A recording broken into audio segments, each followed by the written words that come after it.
you feel before about reading? Nervous. Give us an example of one time that you felt nervous when you were reading. One time I was saying a lot of words wrong.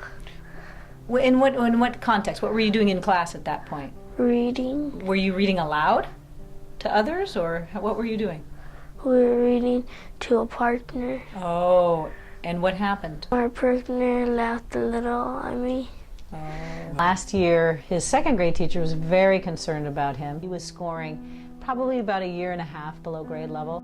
As I got to know him at the beginning of the year, I realized how bright he was and how he could do better than he was doing in my class.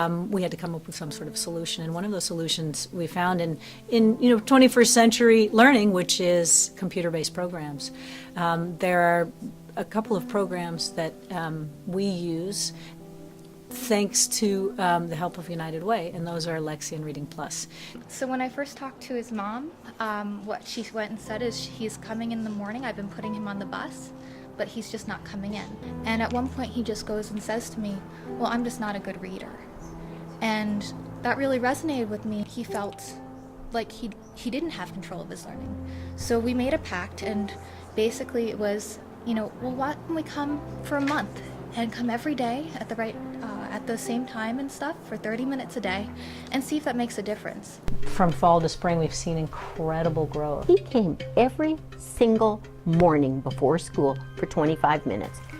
Nobody forced him, we invited him, and he took advantage of it. That told me he wants to do it. He wants to learn to read. And now he's putting together those skills in order to allow that to happen. In your MAP scores, the measures of academic progress that we do, usually the gains are about 4 or 5 points. You made 15 points gain. And so at the end of this month, I showed him his results. His skill set improved, and he was able to take all of the skills that he learned from Lexia and use them in the classroom. It has improved his comprehension. It has improved also his self-confidence with written material. It gave him the empowerment to really decide that he can be a good learner and he can be a good reader. Think you're different than you were at the beginning of the year? Yes. Tell me why. Because at first I couldn't read that much, now I can read a lot. And how do you feel now about reading aloud? Great. Good. I read at home. That's great. That's good. Did you read at home before? No. Now I started reading big books. Such as? What are some books? Such as Captain Underpants. Oh, nice. Why do you like Captain Underpants? I like Captain Underpants because he wears chonies.